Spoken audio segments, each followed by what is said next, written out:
Hola, ¿qué tal? Muy buenas tardes, buenas noches. Un cordial saludo a quienes nos siguen abriendo las puertas de su hogar en los 14 municipios que alcanza este canal de televisión local en la región de las altas montañas, cubriendo la zona de Orizaba y Córdoba. Un saludo a quienes ya también nos empiezan a seguir por nuestra plataforma de Facebook a través de Periódico Buena Noticia. Y como siempre, acostumbro a dar un saludo a quienes nos van a seguir en las repeticiones. Soy el padre Javier Yael Cebada Tejeda, le acompaño hasta las 8:30 de la noche, donde le tengo una propuesta de reflexión que amplíe nuestro horizonte en la vida cristiana de la Iglesia Católica. Hoy es lunes 30 de mayo del año 2022, se nos termina el mes de mayo y ya estamos prontos a iniciar otro mes, el mes de junio de este año 2022. Un tema que tiene que ver ahora con la Sagrada Escritura, un tema que tiene que ver con quien concluye su etapa del seminario después de un recorrido de varios años, y hace 8 días también revisábamos y hacíamos reflexión sobre un tema también de alguien que ha egresado del seminario. Por tanto, es importante para usted que se quede con nosotros, seguro que le va a interesar según vayamos profundizando. Así es que ya comenzamos, bienvenidos a todos ustedes.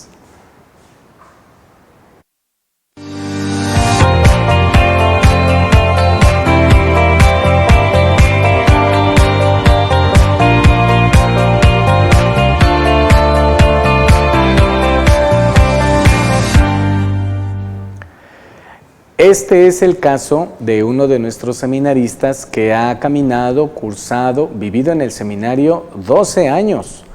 Llegó al seminario para hacer su experiencia de bachillerato, se conoce como el seminario menor, es una etapa que se compone por 3 años, la estructura que tiene el bachillerato de todo adolescente que cursa estos estudios académicos.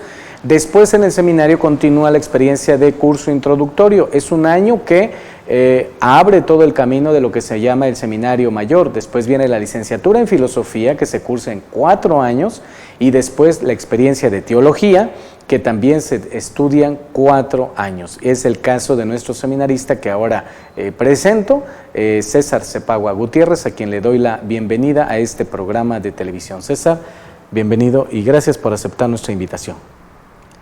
Muchas gracias, Padre Yael, por la invitación que usted me ha hecho llegar y para compartir precisamente el fruto de la reflexión académica a lo largo de estos 4 años de la teología. Ya mencionaba algo usted acerca de la Sagrada Escritura en concreto y con un tema muy específico. Con mucho gusto estoy aquí para compartir un granito de arena de lo mucho que Dios me ha dado también en este tiempo, de los 12 años, ¿no? Pero bueno, aquí estamos con todo gusto. Algunos puntos que son generales para que ubiquemos a nuestro invitado. César Cepagua es egresado de nuestro seminario diocesano La Sagrada Familia con 27 años de edad, cursando, como he dicho en un principio, 12 años en la vida del seminario. Él pertenece a la parroquia de San Sebastián, ubicado en la zona de Songolica, o para nosotros en nuestra estructura eclesiástica, en el decanato de Songolica. Y ahora empezará su experiencia de síntesis vocacional. Cuando un seminarista concluye toda su formación, todo este periodo, entra a vivir a una parroquia, a una experiencia pastoral, y en ese año se conoce como síntesis vocacional, ya se perfila y se acerca a la primera ordenación hacia las órdenes sagradas, viene la ordenación diaconal y terminando esta experiencia viene ya la ordenación presbiteral. Ese es el camino que al menos se perfila para alguien que concluye su vida en el seminario. Cuando se estudia la licenciatura en filosofía con validez académica ante la SEP, se presenta un trabajo de tesis en donde el alumno la expone, la defiende y la comparte. Lo mismo sucede cuando se estudia la teología, 4 años académicos que componen la dimensión, los estudios, la misma formación, y cuando se termina también de estudiar los 4 años de teología, el seminarista presenta un trabajo de tesina, un trabajo de investigación, un trabajo académico donde elige a un asesor, donde este asesor le guía sobre la elección que se ha hecho del tema, y es una manera de hacer una profundización en algún aspecto de todo el campo, el terreno teológico. En el caso de César, su tesina, su trabajo de investigación tiene que ver con la Sagrada Escritura. Y fue interesante, a mí me tocó como testigo, pues estar en la presentación de este trabajo que él presentó en su momento en un acto académico a los sacerdotes, a su familia, a los seminaristas, a quienes nos dimos cita apenas hace unos cuantos días en la diócesis de Córdoba, en el Seminario El Buen Pastor, donde se estudia la teología. Pero bueno, es mejor que nuestro invitado nos diga, ya vamos introduciéndonos para ir conociendo los puntos más importantes de este trabajo. La pregunta básica es, ¿cómo nace esta inquietud, cómo nace el tema, cómo nace este deseo de tu trabajo, después de tener pues todo un edificio teológico donde hay varias áreas para nosotros profundizar? Finalmente tú te fuiste por el bíblico, pero en ese tema, en esa área bíblica, se tuvo que elegir un tema. He de decir que la Sagrada Escritura ha sido un pilar fundamental a lo largo de mi recorrido vocacional. Siempre ha habido esa inquietud por las Sagradas Escrituras, ese acercamiento, y ahora que concluyo la etapa de teología, cuando yo llego a esta etapa, precisamente llego con esa inquietud de profundizar en torno a ellas. Ahora puedo hablar, por ejemplo, de los métodos que se nos enseñan, de los métodos de acercamiento a la exégesis bíblica, y desde luego que fue un tanto difícil de repente como comenzar a proponerme un camino a seguir ya como en el camino de la reflexión. Por supuesto que la teología es abundante, es vasta y tiene sus líneas distintas, canónica, dogmática, pastoral, y bueno, la bíblica precisamente, o las Sagradas Escrituras, es otra de ellas, y me terminé inclinando hacia esta perspectiva, hacia este enfoque, por el tema que ahorita vamos a ahondar, pero que el tema es la misericordia en el Evangelio de Lucas. Lucas para mí ha representado también a nivel personal un evangelio con mucha belleza, con bastante profundidad, y bueno, poco a poco se fueron dando las circunstancias también externas.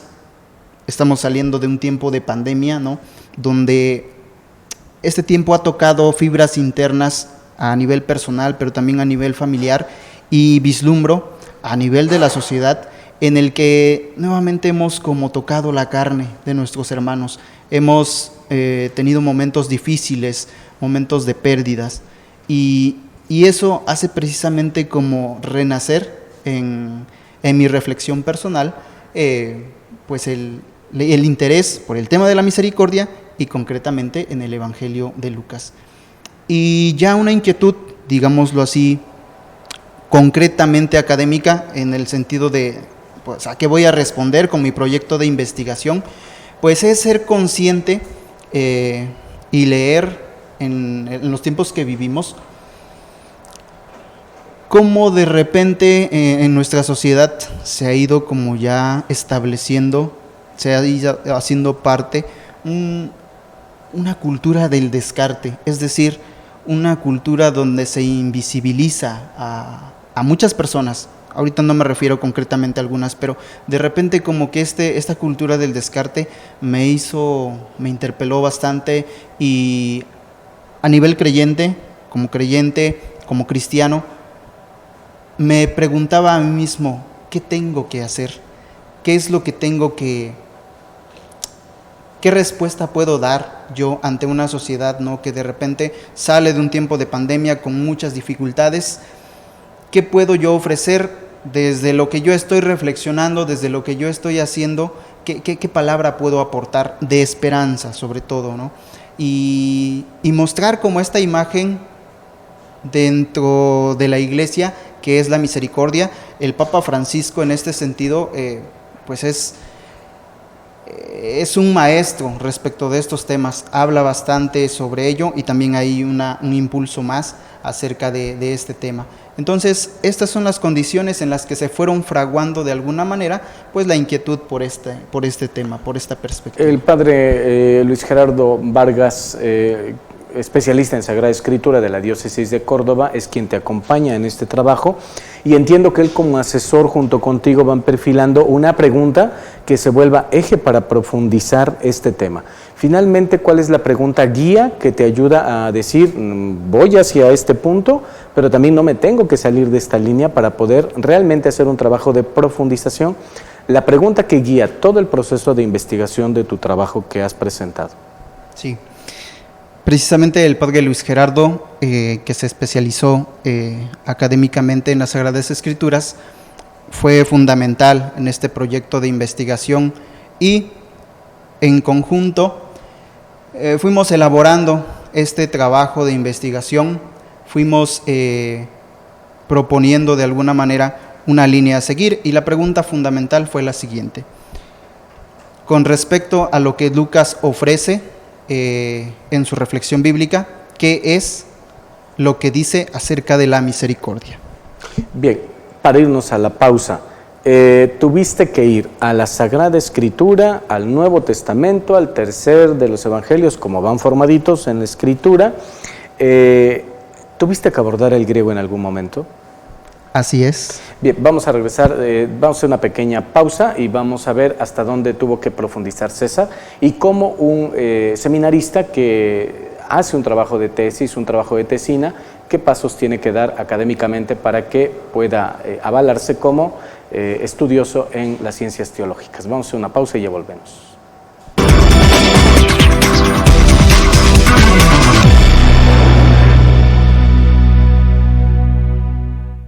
Ya estamos de regreso, muchísimas gracias a quienes se conectan por primera vez y no estuvieron en el momento anterior. Estamos reflexionando sobre un tema académico que un seminarista cuando concluye sus estudios en nuestro seminario, en este caso ha concluido la experiencia teológica, presenta un trabajo académico, se conoce como tesina de teología. Nuestro invitado es César Cepagua de nuestra diócesis de Orizaba y ha hecho un trabajo académico que tiene que ver con la Sagrada Escritura, con el Evangelio de San Lucas en el tema de la misericordia. ¿Cómo está estructurado, César, tu trabajo? ¿Cómo está estructurada tu tesis? ¿Y qué abordas en cada capítulo? Bien, pues partiendo de la pregunta guía de este tema, que es precisamente qué dice Lucas en torno a la misericordia, que podamos reflexionar. Estructuro mi trabajo académico en 3 capítulos. En el primero de ellos es prácticamente una síntesis sobre ciertas generalidades del Evangelio de Lucas, cuestiones fundamentales que hay que siempre recurrir o tener en cuenta, la cuestión del autor, la cuestión del tiempo, los destinatarios de este Evangelio, la fecha de redacción o de composición, su relación y que tiene que ver con los otros evangelios, ¿no? En este sentido, con los sinópticos, y también la teología del evangelio, que de alguna manera, pues, dentro de ello, ahí está presente la misericordia. Entonces, para llegar al tema de la misericordia, es necesario ver qué más hay alrededor en el evangelio de Lucas, que no es que Lucas sea exclusivamente el único autor que hable de la misericordia, eso es cierto. Y me ganas la pregunta, ¿por qué no Mateo, por qué no Marcos o por qué no San Juan abordarlo en el tema de la misericordia? ¿Por qué San Lucas? Claro. Y precisamente reitero que no es que Lucas tenga la exclusividad del tema, en definitiva no es así, pero Lucas sí tiene abundante material en torno a este tema. Y perdón por utilizar la expresión material, pero es para diversificar precisamente que en Lucas encontramos parábolas y bastantes parábolas al respecto del tema. Encontramos discursos en torno a la misericordia y máximas exhortativas. Entonces, reitero, no es que Lucas tenga la exclusividad del tema, pero sí es de los que más aborda y más describe la misericordia. Y esa ha sido la clave para mí al elegir al tercer evangelio sinóptico, Lucas, porque Lucas describe la misericordia a través de parábolas, a través de las acciones que Jesucristo mismo realiza.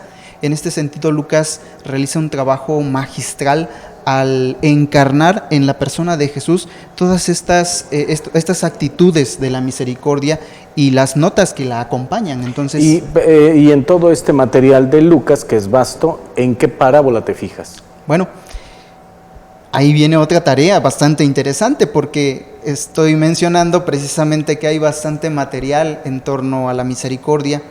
Y hay parábolas bastante representativas, como la del buen samaritano, que aborda este tema. Y todo el capítulo 15 del Evangelio de Lucas contiene 3 parábolas de la misericordia. Pero dentro de estas 3 elijo una, la que comúnmente se le conoce como la parábola del hijo pródigo, y que en años más recientes algunos autores han propuesto denominar a esta parábola como la parábola del Padre Misericordioso.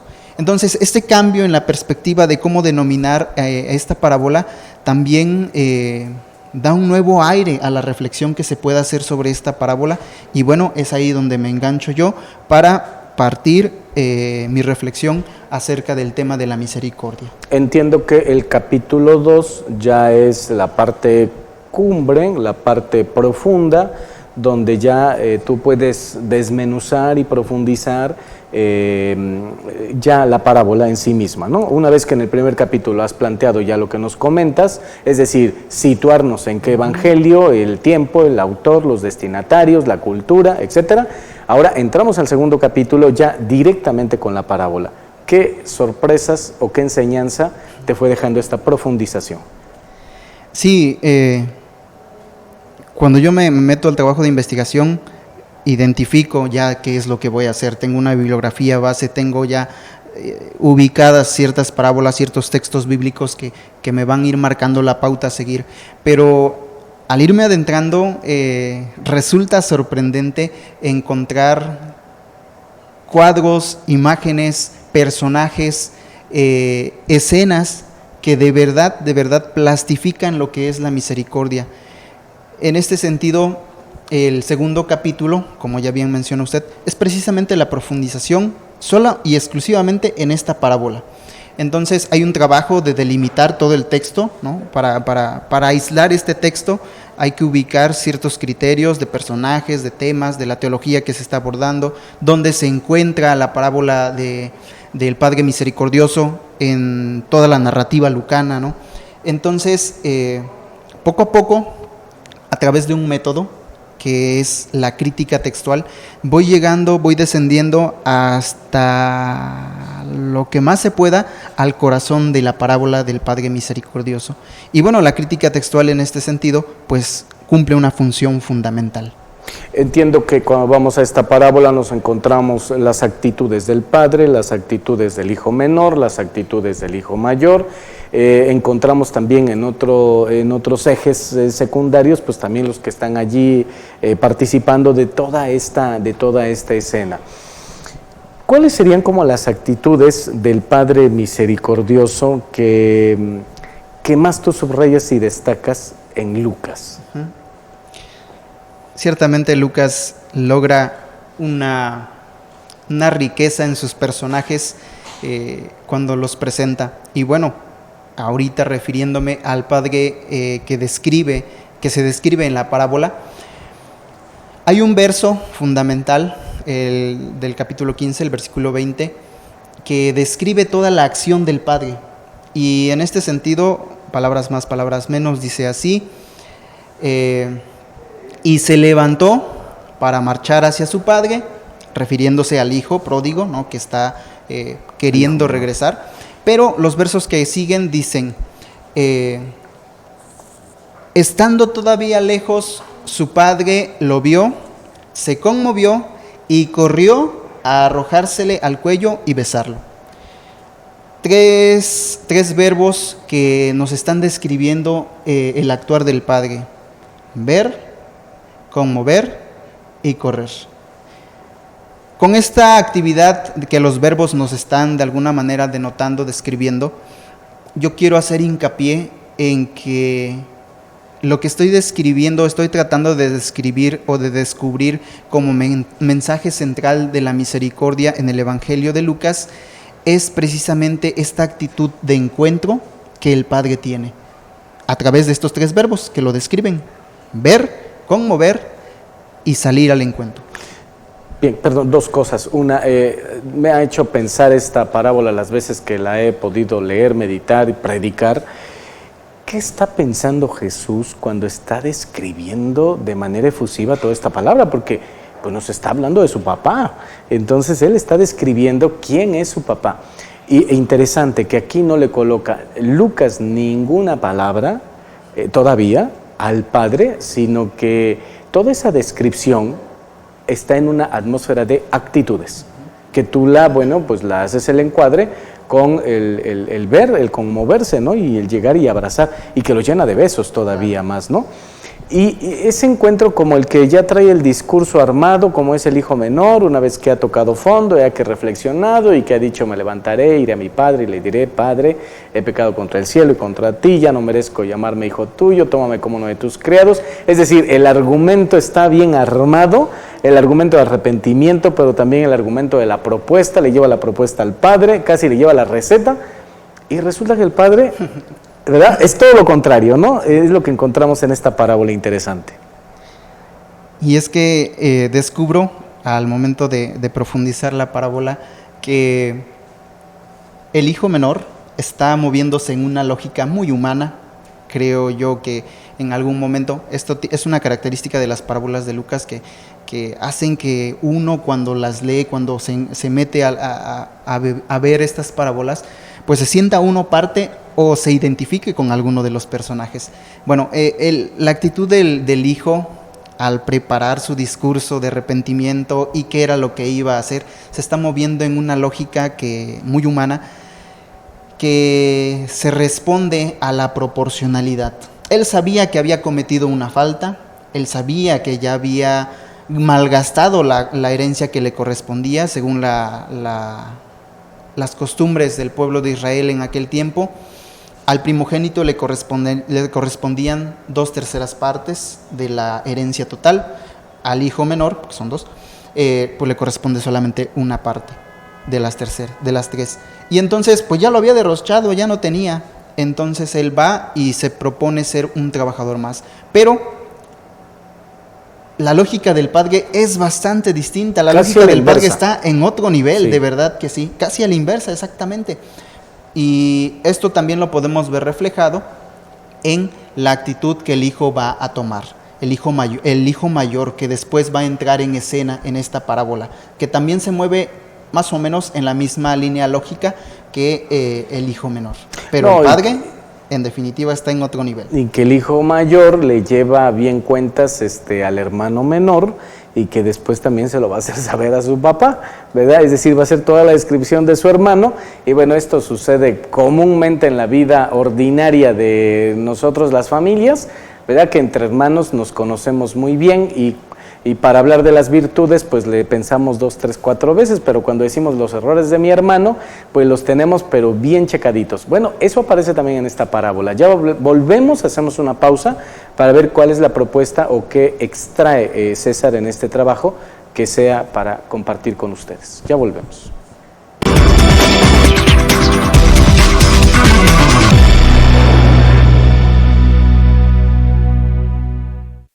Gracias a quienes por Facebook, gracias a quien por su pantalla en su hogar está siguiéndonos, y también muchas gracias a quien se ha tomado la amabilidad de escribirnos algún mensaje. Y ahora Fátima Aparicio nos comparte. Gracias. Gracias. Saludamos a Maru Cebada, María del Carmen Martínez y Adela Edith. Saludos de la familia Acevedo de Palmira. Es bueno conocer el proceso para llegar al sacerdocio. David Amado Sánchez Juárez. Excelente programa. Saludos, Padre Javier Yael. Familia Cruz Osorio. Saludos, Padre Yael y seminarista César. Bendiciones desde Maltrata. Val Aparicio. Saludos, Padre Yael. Saludos al Padre Yael y panelista de la familia Rodríguez Cruz. Bendiciones desde Huitláhuac. Familia Rosales Andrade de Córdoba saluda con gusto al Padre Yael y seminarista. ZP Tehuintle. Saludos, César.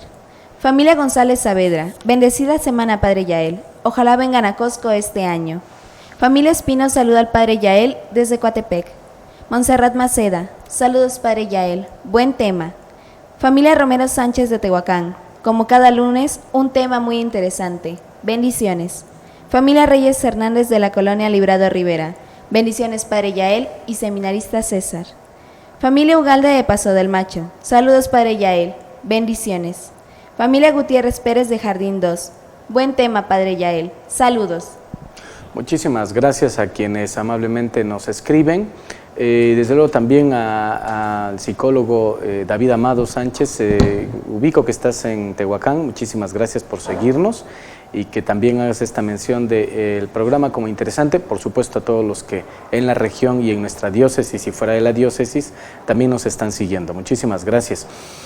César, algo que quieras destacar en actitudes o en algún punto del segundo capítulo para que nos comentes cuál es el papel de Jesús ya en el tercer capítulo respecto de la misericordia. ¿Qué nos quiere decir Jesús cuando pronuncia esta parábola de la misericordia en San Lucas?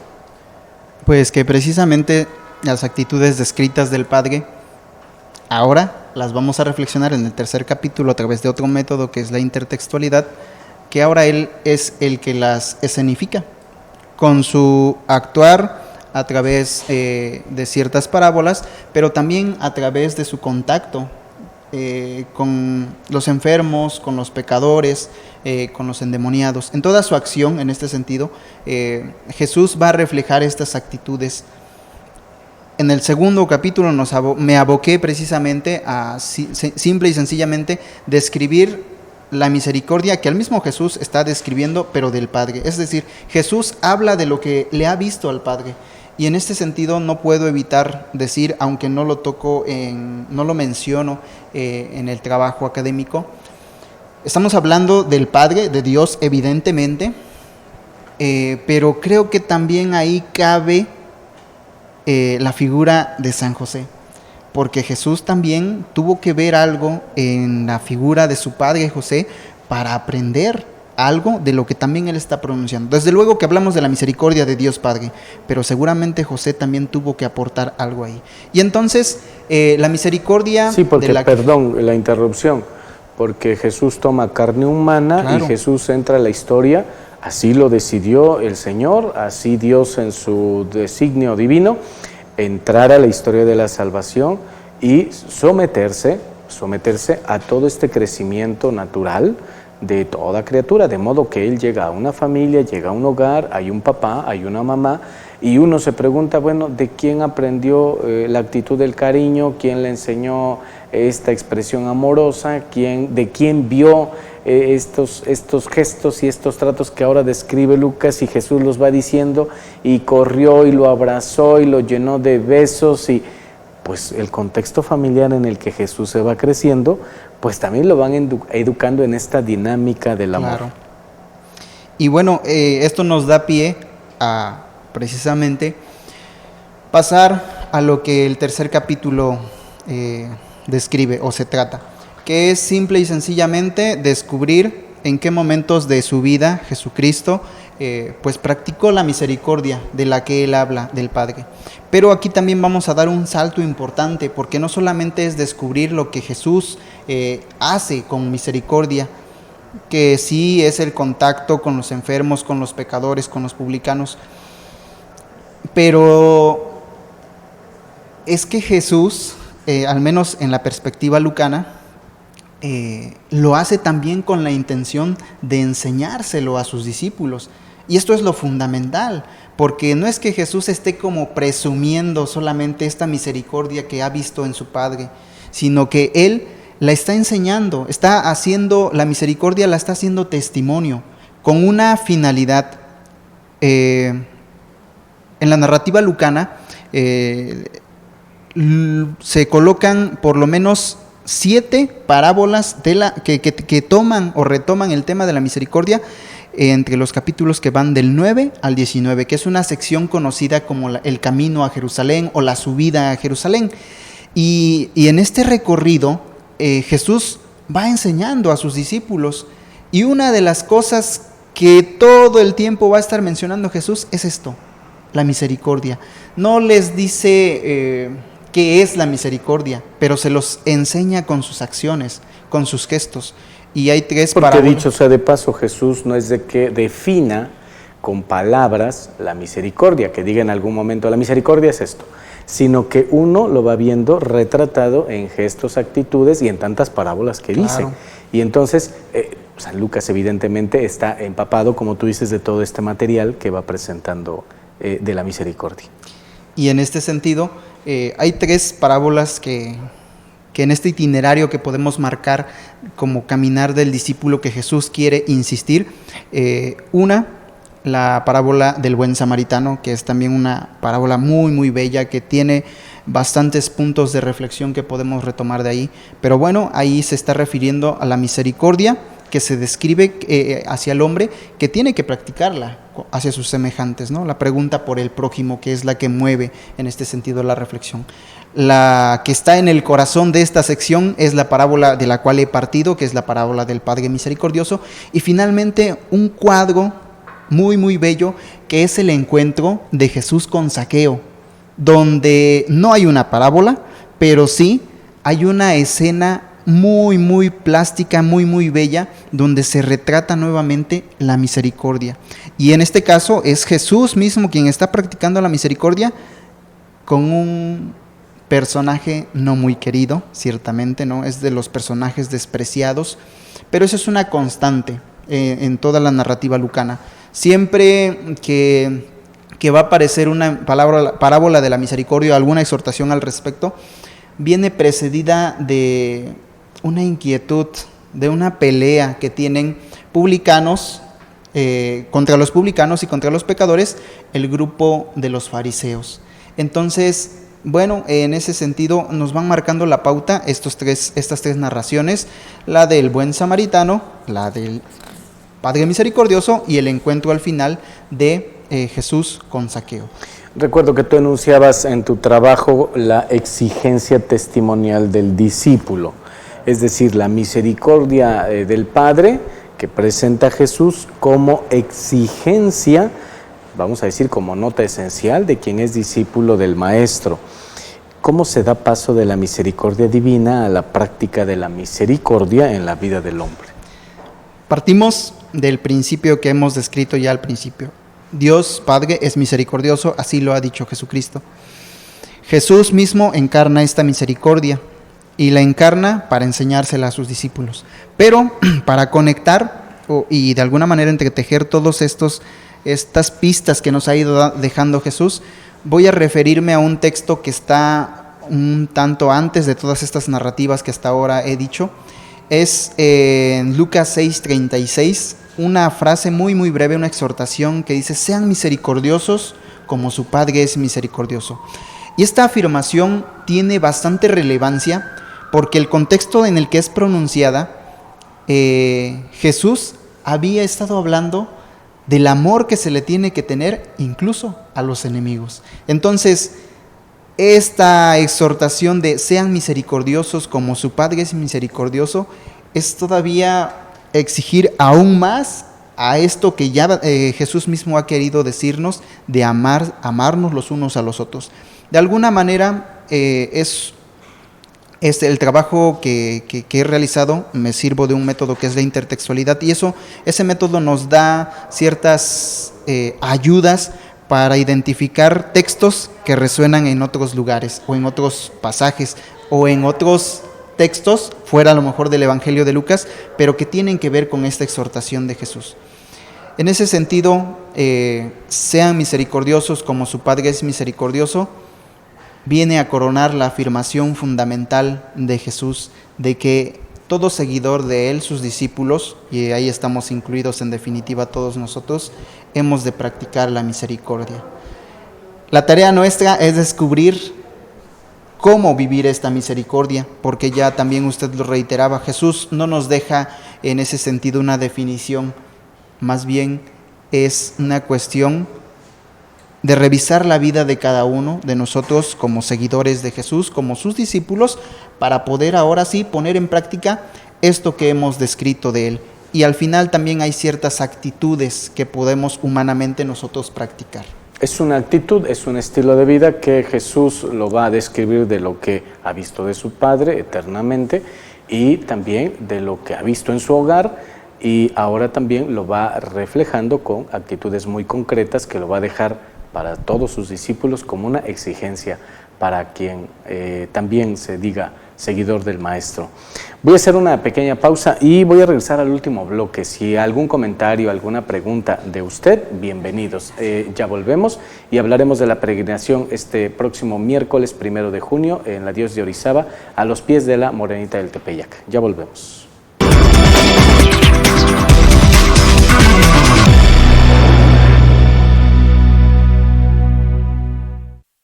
Los últimos minutos de nuestro programa Evangelízate de la diócesis de Orizaba. Gracias por sus comentarios. Con Fátima Aparicio, por favor. Gracias. María del Carmen Martínez. Gusto de verle, Padre Yael. Saludos desde Oriente 4. Cecilia Castañeda. Saludos desde Mariano Escobedo. Esperamos ver pronto en su programa a nuestro párroco, el Padre Carlos Castro. Familia Reyes Larios. Buenas noches, Padre Yael y panelista. Saludos desde Mendoza. Familia Salera Belleira. Un abrazo desde Córdoba, Argentina. Familia Jiménez Ramos de Santa Mónica, California, saluda al Padre Yael. Buen tema. Familia López Hernández de Houston, Texas. Muy buen tema, Padre Yael. Saludos. Familia Gallardo Díaz. Como cada semana les enviamos saludos desde Barcelona. Familia Treviño. Saludos a todos quienes colaboran en este programa desde Apodaca, Nuevo León. Familia Robles Martínez. Saludos desde Jalapa. Buen tema. Muchísimas gracias a quienes en México y fuera de México nos están saludando. Dios les bendiga. Gracias porque el programa pretende llegar hasta donde más se pueda para entregar algún punto para nuestro panorama cristiano. Con César estamos reflexionando sobre su tesina, sobre su trabajo académico al finalizar, después de 12 años del seminario, la etapa de teología, que es la última, y bueno, sobre el Evangelio de San Lucas, el tema de la misericordia en la parábola de el Hijo Pródigo, así como se encuentra en la Sagrada Escritura, este texto. Ante esto, la misericordia es un atributo, es decir, un rasgo que se enuncie de Dios, o es la esencialidad en Dios. Hasta ahora pareciera que he presentado solamente como atributos que pertenecerían a Dios, y evidentemente lo son, pero en este sentido, siendo estrictamente fieles y honestos, hemos de decir que Dios en su esencia es misericordia. Por eso estamos hablando de ello, y por eso fundamentamos que nuestro actuar también ha de ser así. Como bautizados hemos adquirido este compromiso. Somos hijos de Dios, hemos sido creados a su imagen y semejanza, por tanto también estamos facultados para practicar la misericordia que Él es, y que además en sus actitudes que nos ha descrito Jesús, pues también son actitudes que nosotros podemos poner en práctica. Y en este sentido, la afirmación base sería que Dios es misericordia, pero también esa misericordia no solamente se queda en su esencia ahí como escondida, ¿no? Él la exterioriza en su contacto con el hombre, en su encuentro definitivo hacia el hombre, a final de cuentas. En ese sentido, cuando hablamos de que el discípulo también está llamado a practicar esa misericordia, pues evidentemente que estamos lejos de realizar una misericordia como la que Dios tiene para con nosotros, pero eso no quiere decir que no podamos realizarla. Hay ciertas pautas que podemos nosotros tener en cuenta para poder vivir la misericordia. Bien, siguiendo esta intertextualidad, la primera carta de San Juan en su capítulo 4, versículo 8, cantando desde niños también diríamos, San Juan dice: Dios es amor, Dios es misericordia. El Papa Francisco ha dicho, su nombre es misericordia de Dios. Ahora, ya tocabas algún punto y me gustaría ya, porque esto aterriza en la vida ordinaria de nosotros los cristianos, ¿qué tan capaz es un cristiano, un bautizado, un hombre de buena voluntad en cualquier sitio del planeta de llenar esta camiseta? Bueno, pues decir que sí somos capaces, lo somos. Somos hijos de Dios, hemos sido creados a su imagen y semejanza. ¿En qué nivel? Desde luego que no le vamos a llegar ni a los talones a Dios o a Jesús, que también vive y es la misericordia, pero sí en ciertas actitudes que Jesús mismo también nos ha dejado descritos. Me enfoco por ahora en referirme solamente a tres de ellas. Por un lado, la oración, por otro lado, la humildad que es necesaria en el hombre, y finalmente también la alegría, que es una nota esencial de la misericordia. Entonces, en estos tres elementos que el hombre puede vivir, que el hombre puede realizar, puede vivir la misericordia. Desde luego hasta ahora no he hablado de las obras de misericordia espirituales y corporales, porque ya las conocemos, ya las tenemos presentes, pero esas hay que revestirlas de esto también, de que es plegaria, la misericordia es plegaria, necesita de la plegaria del hombre, es humildad y que también es alegría. Ahora bien, no vamos a practicar. No sé si recuerda usted que alguna de las preguntas entre el público presente en aquella presentación de Tesina era ¿hasta dónde el hombre tiene que ser misericordioso? Porque humanamente de repente la misericordia ya no nos da para hacerlo. Que te decían, de repente tú te das cuenta que te están llevando al baile, te están agarrando de bajada y dices, si yo sigo siendo misericordioso, ¿hasta qué punto debo ser misericordioso? Si estoy viendo que el de enfrente, pues nada, me está dando la trapeada de la vida, ¿no? Y en este sentido, de repente por eso le huimos a la misericordia o a la práctica de la misericordia, porque de repente no se ha entendido bien lo que Jesús nos pide cuando exige que seamos misericordiosos. Para pronto hemos de decir que la misericordia hemos de practicarla siempre, siempre, siempre, siempre, haciendo eco de las palabras de Jesús. ¿Cuánto hay que amar? ¿Cuánto hay que perdonar? 70 veces 7. Fíjate que me hizo pensar ese planteamiento que se hizo ahí en la sesión de tu exposición.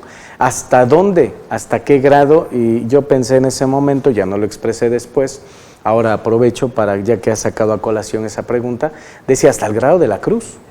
O sea, ¿hasta dónde? Pues hasta la estatura de la cruz y bueno, pues por eso precisamente le sacamos vuelta en algunos momentos porque podemos acomodarla según conveniencia.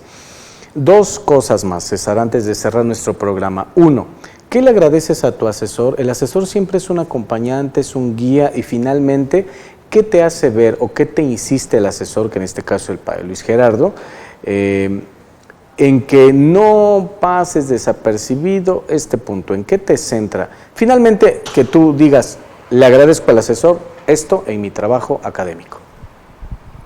Bueno, pues agradeciéndole al asesor, el padre Luis Gerardo Vargas, también formador humano allá en la etapa configurativa, teología, que me acompañó. Pues bueno, agradecerle que pues creo que es la función del asesor, hacer que no me pierda, ¿no? Porque no sé si a usted le pasó como asesor también de uno de mis compañeros, Axel, que estuvo también ya con nosotros en este programa.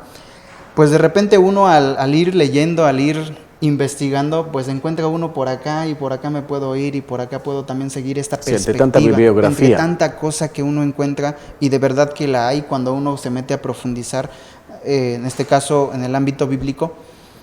Y de alguna manera el asesor tiene la función de decir, a ver, enfócate en esto. Esta es la pregunta inicial que planteamos, ahí vámonos, porque de alguna manera el trabajo académico es de un nivel bachillerato, ¿no? En ese sentido no estamos todavía facultados, creo yo, para realizar ya investigaciones más profundas. Pero en ese sentido, pues la presencia del asesor con sus puntuales correcciones, desde luego que sí, con su sugerencia de bibliografía, porque también, aunque parto de la Sagrada Escritura, pero también hay bibliografía detrás, ¿no? Es decir, no es que yo esté descubriendo el hilo de oro acerca de la misericordia en el Evangelio de Lucas, pues desde luego que no, yo estoy haciendo solamente un ejercicio académico de investigación. Y en este sentido el asesor cumple esa función y le agradecemos. Bien, y qué bueno, y felicitamos al padre Luis Gerardo y un saludo le enviamos de nuestra hermana diócesis de Córdoba. Quiero decir lo siguiente, en México, en el país, no estamos posibilitados para dar este grado de nivel licenciatura, es nivel bachillerato con estos 4 años. Sin embargo, hay que reconocer que los estudios que ofrece el seminario, un seminario, y en este caso hablo de Orizaba y Córdoba, es estudios de alto nivel, de un nivel serio, de un nivel profesional, donde hay formadores, donde hay maestros, estudiados en varias áreas, en este caso el padre Luis Gerardo, como otros tantos también, y que al final, después de 4 años académicos, pues sí se alcanza un cierto nivel académico. Yo que estuve en esa exposición, quiero felicitarte, César, porque las preguntas que le hicieron a César, y de eso estoy contento como parte del presbiterio de Orizaba, que nuestros 2 egresados, Axel y César, estuvieron a la altura de las preguntas, sobre todo en las respuestas, que les hicieron los seminaristas, los sacerdotes y otros asistentes que nos dimos cita el día de su exposición. Creo que tenemos 2 muy buenos egresados, 2 muy buenos candidatos ya acercándose a las órdenes sagradas, y es el fruto del trabajo de formadores, de la familia, del hogar, de nuestra iglesia y desde luego del pueblo de Dios. Así es que, pues, bienvenido a Orizaba, ya estás de regreso después de estar en el seminario 12 años, y bueno, pues con un trabajo, hablando del área académica, un trabajo digno de conocerlo, digno de leerlo y también de aprender. Así es que felicidades, César, por tu trabajo. Gracias. Muchísimas gracias por habernos acompañado y seguido. Le comento, el próximo miércoles 1 de junio, Monseñor Eduardo Cervantes Merino, nuestro obispo, presidirá la Sagrada Eucaristía en la Basílica de Santa María de Guadalupe, allí la Basílica en la Ciudad de México, a las 11 de la mañana. Síganos, se va a transmitir por periódico Buena Noticia, por ahí nos puede seguir la transmisión. Estaremos en el Rosario, ahí en el reloj, enfrente de la Basílica a las 10 de la mañana, también lo estaremos transmitiendo. Ordinariamente las parroquias que vamos a llevar autobuses saldremos entre 12 de la noche y 2 de la mañana. Esperemos que este paro que se está organizando, que por ahí está surgiendo, pues no nos vaya a atropellar. Sin embargo, ya tenemos indicaciones de parte del obispo. Si de repente en el camino nos cierran allí el paso, ya tenemos un plan B también, pero de que se hace la peregrinación, hacemos la peregrinación e iremos también a los pies de la Morenita del Tepeyac para pedir por todas las necesidades de nuestra diócesis de Orizaba. Que tenga una feliz noche, Dios mediante. Nos encontramos el próximo lunes a las 7:30. Gracias por acompañarnos.